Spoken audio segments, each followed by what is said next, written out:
Got to do a quick little video of Expert Tree Removals 2016 Peterbilt. This thing is customized from the factory with four-wheel drive. You ever see a Peterbilt with four-wheel drive? This thing is crazy.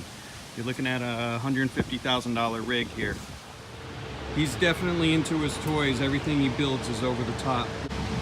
So this custom bed is made for the tracks to fit inside of it, and it just to clear over the wheels and be under the power lines.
Not a lot of space left here.